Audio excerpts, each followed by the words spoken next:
Minta tolong videonya di on-kan semua dulu ya. Kita mulai. Bismillahirrahmanirrahim. Assalamualaikum warahmatullahi wabarakatuh. Waalaikumsalam warahmatullahi wabarakatuh. Sehat semua? Alhamdulillah sehat, Mister. Alhamdulillah, luar biasa. Alhamdulillah ya, hari ini kita bisa ketemu kembali di kelas virtual, kelas online untuk pertemuan yang ketiga. Kalau saya di sekolah, Rek, ini Rek. Jadi pas piket ke sekolah, ngajar dari sekolah. Enak ya, ini suasana kelas.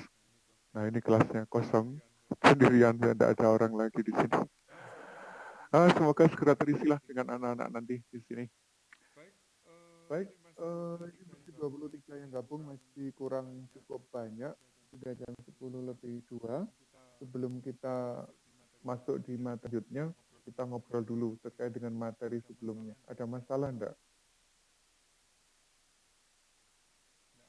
Enggak ada. Yang pertemuan 1 aman. Pertemuan 2 juga aman ya. Enggak. Kita tunggu 1 menit lagi lah yang lain. Nah, untuk hari ini kita pertemuannya enggak lama, paling 25 menit. Nah, kita udah selesai, enggak sampai 25 menit. Ini sudah saya rekam, nanti rekamannya bisa diakses di YouTube juga, di channel yang kemarin. Itu khusus channel yang saya pakai dokumentasi kegiatan pembelajaran kimia. Kalau yang channel pribadi, yang lain ya, ada 2 channel yang saya siapkan. Absennya di belakang aja. Untuk sekarang kita langsung masuk di materi aja ya. Share screen benar. Nah, ini adalah tampilan anak-anak. Loh, ini kok langsung ke sini? Jangan dulu ya. Kita masuk di sini.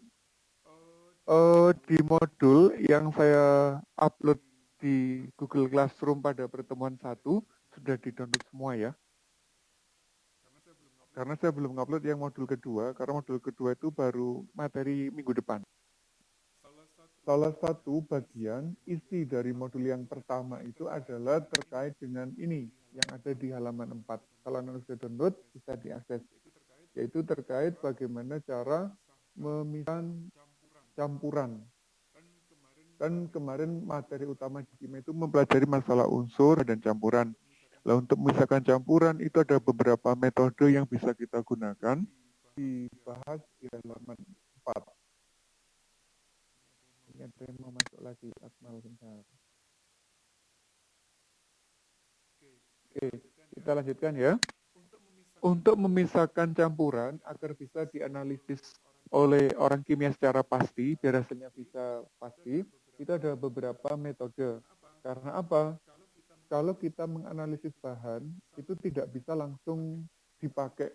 Misalkan kita ngambil dari alam, langsung kita analisis itu nggak bisa. Tapi harus dipisahkan bagian mana yang harus kita ambil, bagian mana yang kita perlukan. Nah, cara memisahkan campuran-campuran itu metodenya ada banyak. Kalau di modul ini yang dibahas ada 6. Yang pertama metode dekantasi. Metode dekantasi itu prinsip pemisah ini, yaitu akibat perbedaan gravitasi atau pengaruh gravitasi bumi.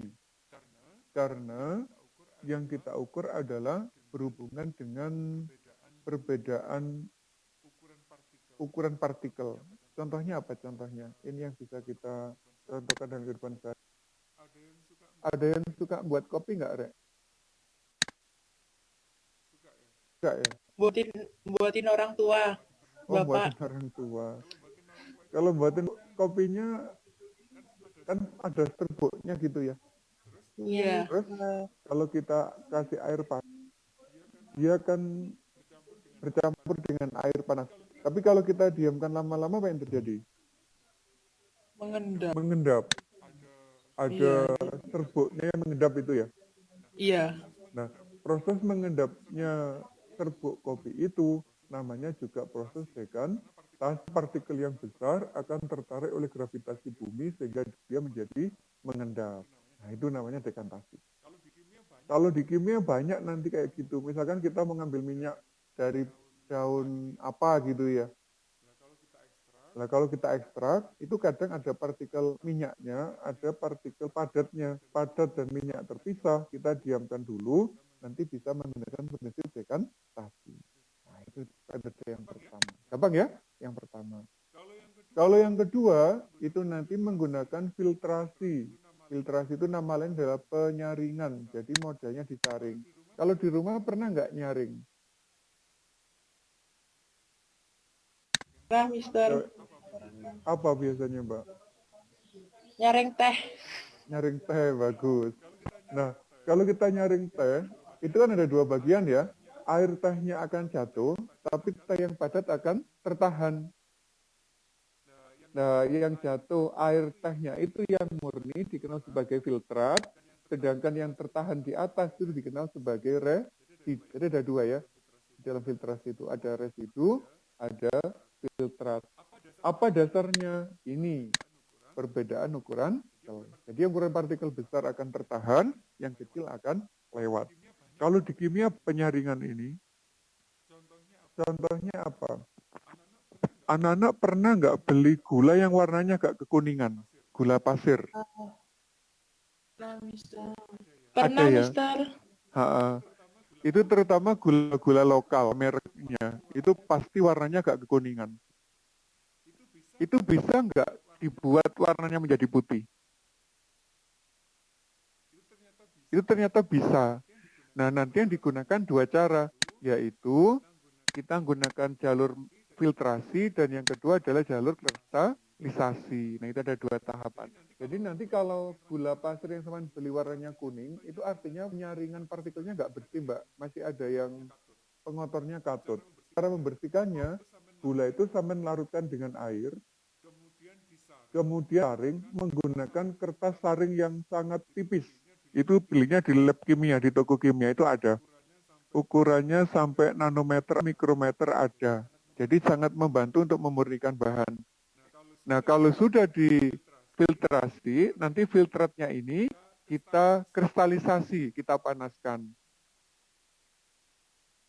Airnya akan menguap, gulanya akan membentuk kristal lagi, dan nanti warnanya akan jauh lebih putih dibandingkan yang pertama. Kalau di lab ini kita bisa praktek langsung ini. Jadi untuk kristalisasi itu adalah berdasarkan ini, berdasarkan salah satu zatnya harus bisa membentuk kristal. Kalau tidak bentuk kristal berarti tidak bisa dipisahkan dengan metode kristalisasi. Contohnya tadi ya, memurnikan gula tadi ya. Nah, yang selanjutnya ini ada sublimasi. Sublimasi itu berarti ada zat yang berubah langsung dari padat menjadi gas. Contohnya apa? Kapur barus. Pakai nggak itu? Biasanya ditaruh di kamar mandi itu ya. Yang kapur padat itu Mbak, yang warna-warni itu loh. Itu namanya kapur barus. Kalau nggak di kamar, biasanya di mana? Di almari pakaian. Lemari. Iya, betul. Itu adalah sublimasi. Biasanya kapur barus yang kita beli itu masih belum murni, Mbak. Kadang berwarna gitu ya. Lah nanti kita bisa memisahkan warna kapur barus dengan warna aslinya. Kapur barus aslinya tidak berwarna. Biar menarik itu dikasih warna. Nanti kita bisa memisahkan itu. Misalkan dari kapur barus yang berwarna merah, kita jadikan tidak berwarna. Caranya gini, kapur barus yang berwarna merah sampai hancurkan, kemudian dipanaskan, di bagian atas ini ditutup. Nah, dia agar membentuk sublimat atau sublimasi terjadi, di atasnya didinginkan menggunakan es batu. Lah nanti padatan-padatan kapur barus yang tidak berupel di bagian bawahnya penutup ini. Yang awalnya berwarna, kapur barusnya langsung berubah menjadi tidak berwarna. Itu prinsip pemisahan dengan metode sublimasi. Gampang ya? Sederhana kalau itu. Lah yang keempat itu ini. Mungkin di SMP pernah praktek ya? Atau SD malah. Kromatografi. Sampai nanti bisa praktek sendiri di rumah. Kalau sampean punya tisu, nanti ambil aja lah satu potong tisu itu ya. Dipotong tisunya, dibentuk injang. Kemudian sampean cari spidol yang berwarna hitam, tapi bukan untuk yang buat marker. Spidol yang untuk mewarnai kecil-kecil itu loh, Mbak. Iya, Mas ya. Yang kita pasti 1.500 atau apa yang di toko itu, yang kecil-kecil. Sampean buat lingkaran atau titik spidol di bagian bawahnya. Usahakan agak ke atas, tidak terlalu di tepi. Lah nanti ujung kertas ini atau ujung tisu kita masukkan, usahakan titik tintanya tidak terkena air. Jadi ada di atasnya permukaan air.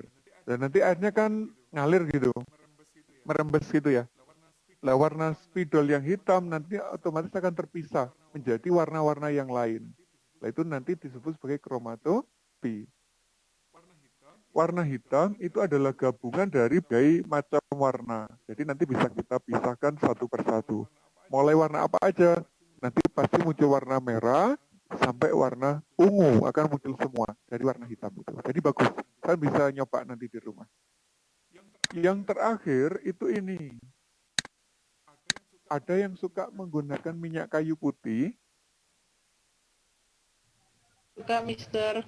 Ada ya, kalau pas dingin-dingin gini, insya Allah pemakaian minyak kayu putih itu tinggi agar tidak masuk angin. Karena saya sendiri juga pakai kalau di rumah. Nah, kayu putih itu, minyak kayu putih itu didapatkan dari pohon kayu putih.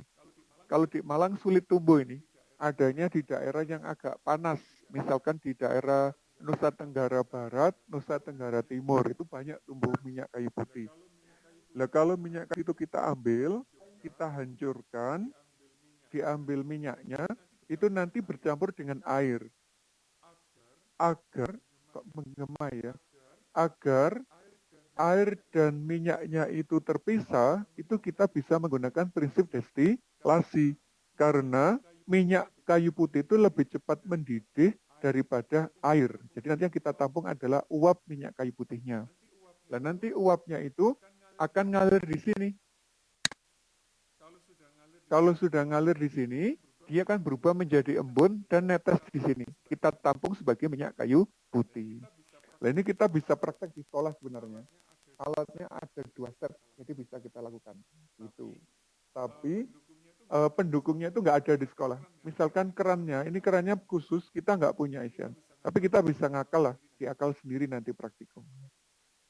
Nah kalau anak-anak pernah membuat tape, kalau tape dibiarkan lama-lama kan ada airnya Mbak ya. Ada air tapenya gitu Mas Chef. Air tape itu isinya adalah alkohol, etanol, dan air. Alkohol dan air itu juga menggunakan destilasi. Mungkin alkoholnya dipakai untuk percobaan lanjutan, airnya dibuang, nanti bisa dipisahkan pakai destilasi ini. Nah itu, ada 6 prinsip pemisahan kimia. Ada pertanyaan nggak? Nggak ada ya, karena materinya terlalu simpel. Nah, untuk apa sih ini dibahas? Karena gini loh, hampir semua percobaan kimia itu menggunakan salah satu dari 6 prinsip ini. Kemudian, saat kita mau percobaan, misalkan menerapkan destilasi, itu harus kita rancang betul karakter, sifat, bahan, dan sebagainya. Makanya, hari ini saya ingin fokuskan belajar masalah merancang percobaan. Ini ada contohnya, contoh merancang percobaan. Ini belum saya cerna ya, karena ini masih di bab selanjutnya. Kalau kita merancang percobaan, itu minimal ada 6 komponen yang harus kita siapkan.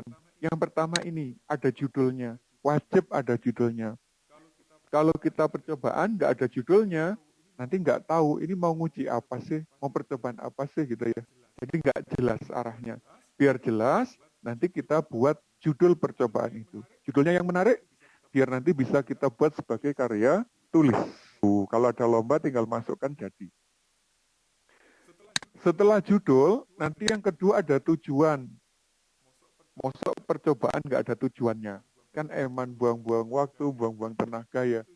Jadi tujuan itu diperlukan agar percobaan kita itu spesifik. Mau nyari apa sih? Gitu loh maksudnya itu.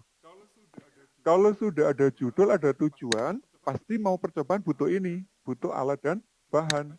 Dicari aja nanti diperlukan apa, bahan yang diperlukan apa, banyaknya berapa, itu kita bisa ngatur sesuai dengan kebutuhan. Kalau sudah ada alat, langkah selanjutnya ini, prosedur kerjanya. Jadi kalau kita mau praktikum, usahakan ada petunjuk kerjanya. Biar nanti kalau kerja otomatis, mana yang dikerjakan dulu, mana yang dikerjakan di akhir, biar hasilnya bagus. Kalau langkahnya tidak bagus, biasanya nanti hasilnya juga tidak bagus. Percuma kita percobaan gitu. Setelah kita kerja, itu pasti ada ini, ada datanya. Data eksperimen itu ada dua jenis. Ada yang numerik atau berbasis angka, ada yang berbasis deskripsi. Kalau kita ngukur panjang, ngukur volume, itu pasti angka ya. Yang didapatkan itu data numeriknya. Tapi kalau ini hanya mengetes arah aliran, itu belok dan namanya data deskripsi. Setelah dapat data, baru kita analisis. Nah, tujuan analisis itu adalah untuk mencapai ini, untuk mencapai tujuan dari percobaan. Kalau tujuannya adalah untuk mendeteksi zat A, berarti nanti analisisnya di sini pasti berhubungan dengan cara mendeteksinya ini. Begitu. Dan yang terpenting adalah ini, yaitu kesimpulan. Kesimpulan ini untuk menjawab pertanyaan. Biasanya, kalau kita membuat percobaan antara tujuan, ini ya, bagian tujuan, bagian analisis data, dan bagian kesimpulan, ini pasti satu kesatuan yang tidak terpisahkan. Jadi nyambung gitu loh. Kalau itu nyambung, berarti yang kita lakukan itu benar. Tapi kalau belum nyambung, biasanya masih perlu direvisi. Jadi guru itu ngeceknya cuma di situ, paling banyak. Di tujuan, di analisis data, dan di bagian kesimpulan. Gitu anak-anak. Materinya selesai. Ada pertanyaan? Nggak ada? Nggak ada ya? Lah, terus apa tugas anak-anak hari ini? Tugasnya gampang. Tak cek dulu ya, bentar. Ini tadi di mana ya posisinya? Tugasnya itu begini. Bentar. Tak taruh mana ya? Saya kok lupa itu. Oh, ini dia. Kelas 10 pertemuan ketiga. Karena ini berhubungan dengan rancangan percobaan, jadi hari ini juga berhubungan dengan perancangan percobaan. Tetapi anak-anak tidak melakukan percobaan, cuma mencari video yang ada di YouTube. Nanti yang anak-anak kerjakan di sini. File ini sampai download dari Google Classroom, diedit langsung ya, biar nggak tulis tangan. Nuliskan linknya, mengcopy paste link dari YouTube itu, kemudian sampai deskripsikan. Ini percobaan tentang apa sih gitu ya. Misalkan saya ngambil contoh, saya masuk di YouTube. Mana YouTube-nya itu? Ini misalkan, kalau kita masuk di YouTube, terus kita ngetikkan kata kunci yang berhubungan dengan kimia, karena instruksinya tadi adalah berhubungan dengan ini, percobaan kimia spektakuler. Jadi nanti kata kunci yang kita cari adalah yang hubungan dengan itu. Misalkan gini, percobaan kimia spektakuler. Kalau ini kita klik, nanti akan banyak video di situ. Salah satunya adalah ini, kita ambil ya. Nah, anak-anak nanti silakan dilihat video yang diambil, kemudian diambil linknya. Linknya nih, dibagikan, terus di copy linknya. Nah, linknya ini anak-anak bawa ke ini. Nah, gitu ya. Kan gampang. Tuh, linknya sudah jadi. Kemudian, ini jelaskan tentang apa percobaannya. Ini kan bagus. Ini ular Fir'aun ini, masalah videonya ya. Ini menggunakan senyawa amonium kromat yang dikasih beberapa zat lain, itu bisa terbakar kayak gini, membentuk ular Fir'aun namanya. Jadi ini menjelaskan tentang percobaan ular Fir'aun. Nah, anak tinggal ngetik di sini. Apa ngetik di sini? Nah, percobaan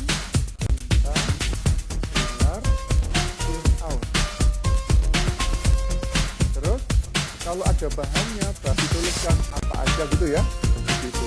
Biasanya kalau video yang bagus dijelaskan gitu. Kalau ini bahannya, kalau ini nggak tahu ada bahannya apa. Nah hasilnya kayak gitu.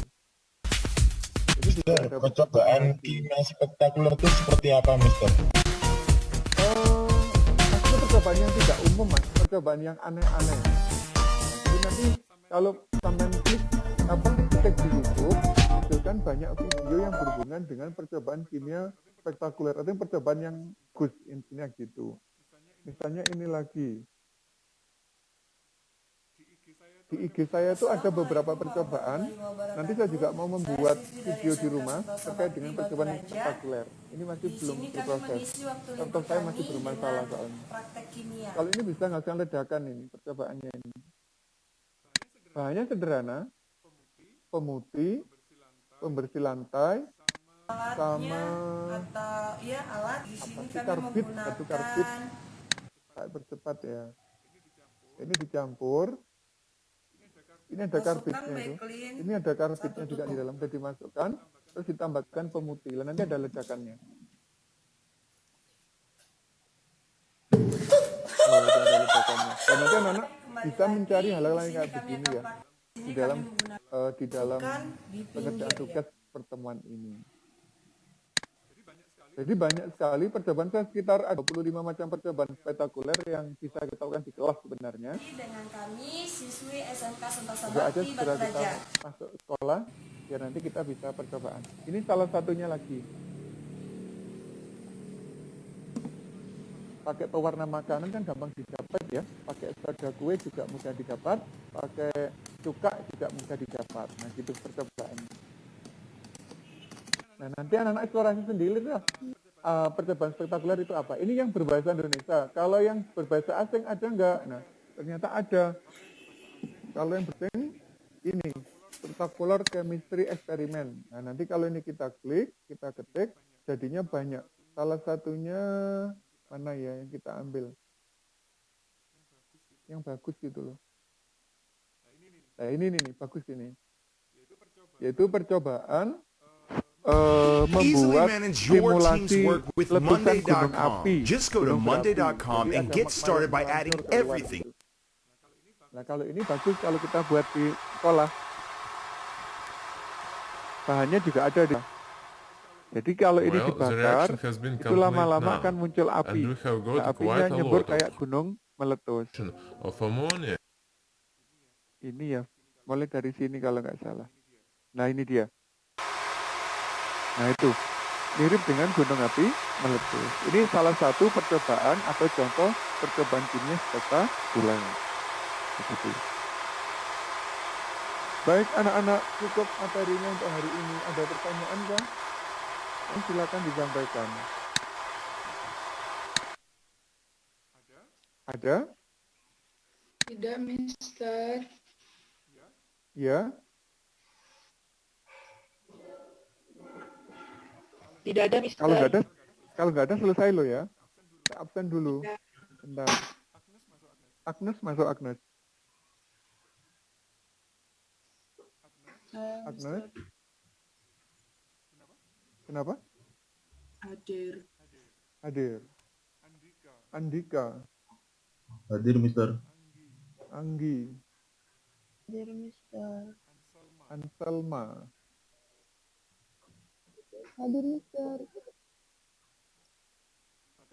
Bagas. Hadir, Mister. Isma. Hadir, Mister. Oke. Bintang. Hadir, Mister. Kalista. Hadir, Mister. Ikuita. Hadir, Mister. Danela. Hadir, Mister. Dani. Hadir, Mister. Tiota. Hadir, Mister. Vika. Hadir, Mister. Panggilannya siapa mas? Vika, Mister. Oke. Hana. Hadir, Mister. Hana Sima. Hadir, Mister. Jasmine. Hadir, Mister. Lucky. Hadir, Mister. Pandi, Hadir Mister. Iqbal, Maulana Iqbal, Hadir Mister. Muhammad Bagas, Bagas, Hadir. oke. Gilang, Hadir Mister. Muhammad Ibra, Septiano, Hadir Mister. Muhammad Raihan Faris, Hadir Mister. Muhammad Raja Rizk. Tadi yang ya bermasalah speakernya. Nadia, Hadir Mister. Najwa, Hadir, Mister. tuh, Chat. Naura, Hadir Mister. Nurul Hidayat, Hadir Mister. Rio, Hadir Mister. Kanavia, Hadir, Mister. Firasya, Hadir Mister. Akmal. Hadir Mister. Ya, hadir semua ya, alhamdulillah. Baik, demikian untuk pertemuan hari ini. Terima kasih atas perhatian. Insya Allah kita ketemu lagi minggu depan. Tetap jaga kesehatannya agar kita tetap selamat. Gitu ya. Terima kasih. Assalamualaikum warahmatullahi wabarakatuh.